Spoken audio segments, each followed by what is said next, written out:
Now, I'm not privy to, nor do I ever want to be privy to, the wildest dreams of George W. Bush. But I'm still willing to bet that 3 years ago, when we learned he was spying on Americans illegally, I'm betting that his wildest dreams did not include the prospect that Congress, a Democratic-led Congress, would help him cover up his crimes. Today, in our fourth story on the countdown, that is exactly what the U.S. Senate is poised to do tomorrow.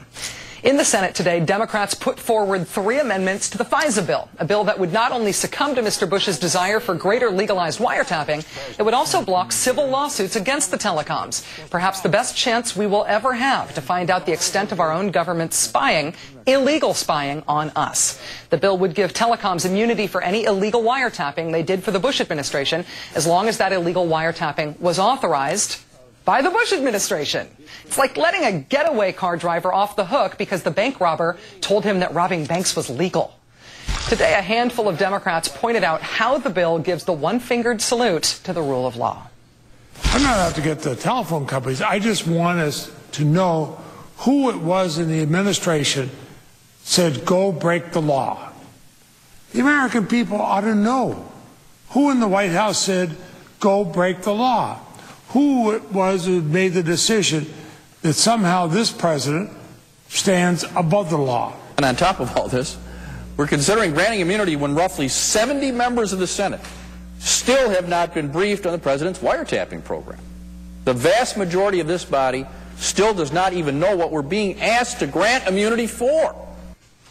Despite claiming the bill's wiretapping powers are essential to the nation's safety, President Bush yesterday threatened to veto the bill if Feingold and Leahy succeed in removing immunity for the telecoms. At the recommendation of Attorney General Michael Mukasey and others, Mr. Bush even said he will veto the bill if it includes a provision that would merely delay immunity and freeze the telecom lawsuits until after Congress had the opportunity to learn what actions by the telecoms and the government they would be immunizing. The vote on the bill, complete with immunity, is set for tomorrow. Most observers say that Leahy, Feingold, and other Democratic holdouts don't have a chance. Let's bring in Jonathan Turley, professor of constitutional law at George Washington University. Professor Turley, thanks for your time tonight. Hi, Rachel. First, refresh us on the perils of this immunity issue. What do you think of the arguments for granting these companies retroactive immunity? Well, the arguments, unfortunately, are all but too clear. You know, there was a recent judgment just a few days ago in the El Harriman case where a federal judge said, obviously, the president committed an illegal act. That illegal act is defined as a felony, a crime under federal law. So what the Democrats are doing here with the White House is they're trying to conceal a crime that is hiding in plain view, that everyone can see it. And so the argument for it is quite simple. Nobody wants to have a confrontation over the fact that the president committed a felony, not once, but at least 30 times. That's a very inconvenient fact right now in Washington. Jonathan, one option for this bill could have been to do something very small and very simple, just making it clear that the government doesn't have to get a warrant for foreign-to-foreign communications that happen to pass through the U.S. technologically. That would fix the technological problems and update FISA when they say it needs updating. But this bill, instead of taking a small-scale approach like that, takes a very large-scale approach and expands the president's powers to wiretap us, to wiretap Americans without a warrant. At least that's how I understand it. Do I have that right?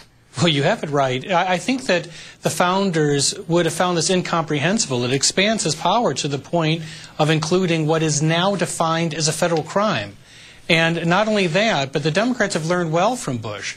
Because the telecoms are losing in court, because the administration is losing in court, they're just going to change the rules so that these public interest organizations that have brought these cases will all lose by a vote of fiat by the Democrats. It's otherworldly.